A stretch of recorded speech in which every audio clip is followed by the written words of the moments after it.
At first, I was indifferent, but now I'm interested.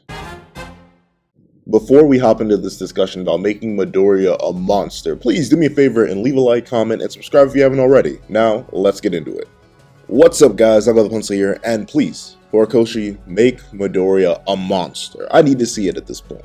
Here's the thing. When I was initially reading the war arc, I saw this, and I was like, ooh, this is intriguing. You won't let him succeed, huh? Tell me more, Midoriya. Tell me more.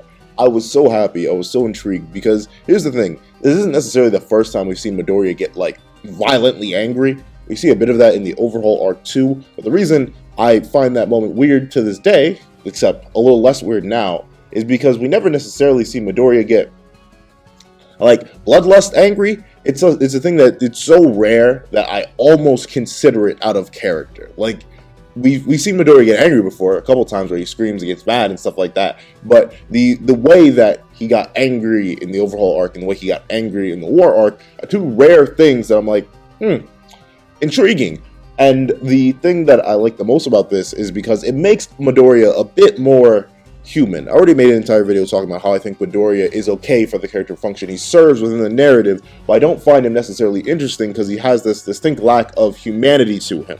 He seems a bit too perfect, as in he will always make the right decision, and even if he seems to make what seems like the absolute wrong decision, he'll get away with it because he's Midoriya, it's the main character, and I understand every main character has main character powers. It's how fiction works usually, but to the degree that Midoriya gets it sometimes, I'm like, bro, you should be dead, you should be quirkless, should have you next, something of the sort.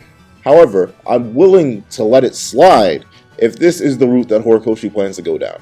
I know this is very quickly counteracted, this moment of Midoriya swearing to crush Shigaraki and his dream within his palms, it's very quickly overwritten by the fact that at the end of the arc, Midoriya wants to save Shigaraki, but I'm going to pretend like that didn't happen. I don't want that to happen. I want Midoriya to do one thing, and that is to grow up. Now, here's the thing. I'm not saying grow up in a purely positive sense. I simply want Midoriya's morals and his ideology to shift a little bit, to develop, to change, to look around. Because the thing is, there are a ton of other main characters out there whose morals and ideology has shifted and changed a lot, whether due to external factors, internal factors, stuff like that. Just start reading Jujutsu Kaisen. In the first 30-ish chapters, Itadori's ideology has changed. It's evolved for the better due to external circumstances. Goku's ideology has grown and changed despite all of his stubborn nature due to external circumstances. Naruto's ideology has grown and changed due to external circumstances. All of these characters have been allowed to maintain their mostly flat character status. They're still fundamentally the same character, but the thing that makes them intriguing and makes their character journey interesting to follow is the ever-evolving nature of their morals and how they will act out their morals. The main reason I don't find Midoriya all too interesting, but I understand why he's made this way to be this almost perfect saintly character, is because he's supposed to be the true hero archetype, the true flat character, who literally doesn't change except for in a physical manner and in a bit confidence. And while I do like Midoriya's growth in his confidence and stuff like that, and I do like the fact that Midoriya gets stronger because, he's the main character, hopefully he does get stronger, I feel like he lacks a little extra push to make him a truly human, truly interesting main character. And another reason why I really want Midoriya to fall to sort of monsterhood is because I feel like it would greatly parallel his main parallel person, Shigaraki. Shigaraki went from a monster to a man, in the sense that he initially started off with no ideology, no goal. He's just a mindless little kid running around with the wish to kill everything. It was a wonderful little growth that we had to this mindless monster Shigaraki to this calm, almost purely human, purely identifiable, a proper man. Sure, a twisted, evil, dark man that still maintains a lot of Shigaraki, the original, but a man that actually has focus, a goal. He's planned out. I love that. And the thing is, when I say I want Midoriya to become a monster, I don't want him to become a mass murdering, kill them all, the villains need to die, but I need him to become a little bit more of what he was in this moment. I need him to become something that understands that not all villains can be just stopped and put away. Not all villains are just things that you can beat down and suddenly they'll forgive you, or no, or suddenly they'll be stopped permanently and forever. That's something that All Might failed to realize. All Might needed to kill All for One. In my mind, if All Might had killed All for One in their initial encounter, we wouldn't have the main series, because it would have been over. And I think that's the lesson Midoriya needs to learn. When I say make Midoriya a monster, I mean allow this rage to peak out a bit more. Allow this rage to consume Midoriya a bit more. Allow him to realize that he must use his powers in a way that he hasn't thought before in order to right the wrongs of the current system and also prevent the deaths of many more people. When I say I want Midoriya to become a monster, let him stay the same person who wants to save everybody and help everybody, but also let him evolve a bit so that his main ideas aren't just to sacrifice his body. Allow him to be a bit more ruthless, a bit more tactical, a bit more... monstrous is the most perfect word I can think of, because Shigaraki is willing to sacrifice people. All the heroes are willing to sacrifice things. The reason I like Hawk so much is because his entire life is sacrifice. The reason I like Tanjiro so much, a protagonist from a completely different series, is because while he still is a nice person who does care about stuff like that, care about saving lives, care about doing all that, he understands certain things. And when that rage comes on to Tanjiro, it's understandable. It's a part of him. You can see it. It's consistent. And I like that, and I need Midoriya to start having more of that. And I know Midoriya and Shigaraki both are in these little comatose states. They're literally not allowed to do anything right now. But I'm hoping after recovering, because obviously Midoriya is going to recover. I doubt Horikoshi is going to switch up our main characters right in the middle. But if he did, I would love it. But I doubt he's going to do that. So once Midoriya recovers, I want this experience to finally be a wake-up call for him.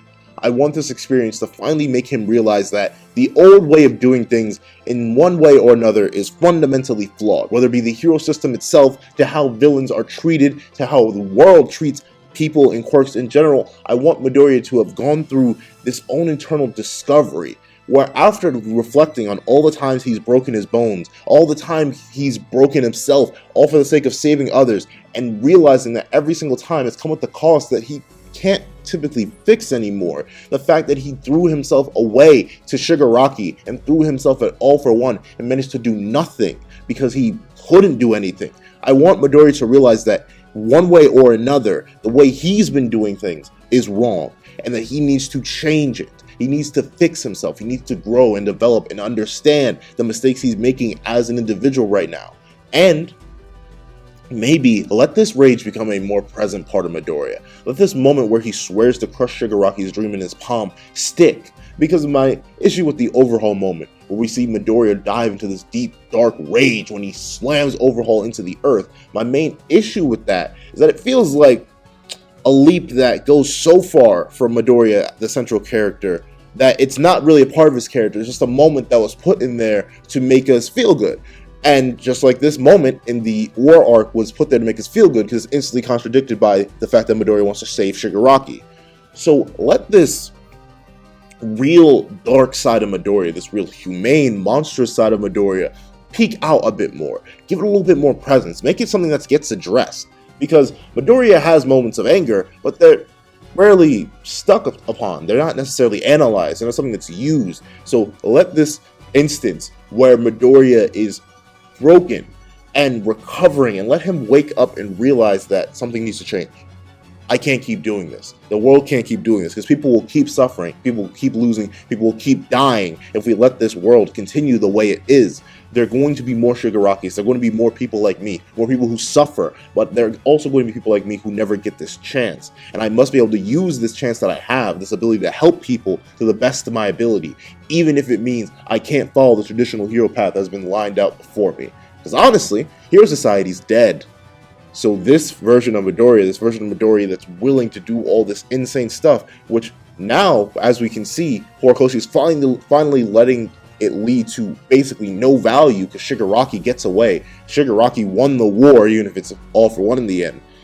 I need Midoriya to wake up and realize that things must change, tactics must shift. Let Midoriya develop in the sense of, let him develop in the way that allows him to realize the flaws of the world and how he must tackle them. Let him fall into darkness to fight the darkness himself. Because I think it would not only act as a good way to develop Midoriya's character while still keeping him true to a flat character. He can still have some of the same morals, but let them shift. I also think would act as a great parallel to Shigaraki, the monster who became a man, for the man to become a monster. I also think it'll provide a much more interesting way for Midoriya to interpret his powers, because one of the things I did like about the War arc is that we've realized that Midoriya stopped really identifying himself as Midoriya. He literally just carries himself as a vessel for One for All, to stop All for One. That's what he believes he is, and I'm intrigued with that development because it gives Midoriya, while giving Midoriya less agency, it also gives him more presence. It allows him to realize certain things about himself and how much more important the role is that he carries and how much more he needs to be careful. I like all this little stuff that Horikoshi keeps dabbing in at us. I understand Horikoshi is a prevalent user of the toolbox method. He will leave something there and then pick it up 50, 100, 250 chapters later. He does it a lot. However, Horikoshi, I think you've put enough in the toolbox at this point. I think we need to stop letting Midoriya get off scot-free, for the most part, with all his errors and mistakes. I think some of these need to cost something. Whether they be minimal costs, whether they be major costs, I know this coma is a big cost, but I want these to have lasting impacts on Midoriya as a character. Because once we start getting to that, once we start seeing Midoriya start to glow and grow more, that's when I think we're going to have a great main character on our hands. Because we've had enough build-up. We are 301, soon to be 302 chapters deep.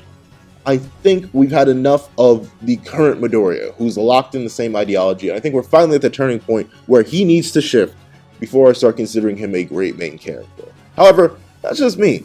I think Midoriya should be getting a little more monstrous, a little bit more interesting, a little bit more shaken up. But what do you guys think? Do you think Midoriya needs any of this? Do you think that Midoriya can just stay the same character he is and just keep moving the way he does once he wakes up? Keep breaking his bones, keep going crazy, keep doing all that stuff? Do you think these little isolated pockets of pure rage and vitriol should be locked to just those? They shouldn't become a more central focus and discussion point on Midoriya's character. What do you guys think?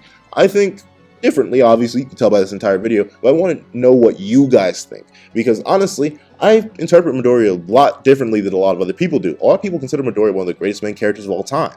I don't. I've heard their reasoning, but tell me, I trust you guys. I want to hear your thoughts. I want to know what you guys think about this. But that's really it. Thank you so much for watching. Please remember to like, share, comment, and subscribe, and I hope you guys have a wonderful day. This is That Guy with the Pencil, writing off.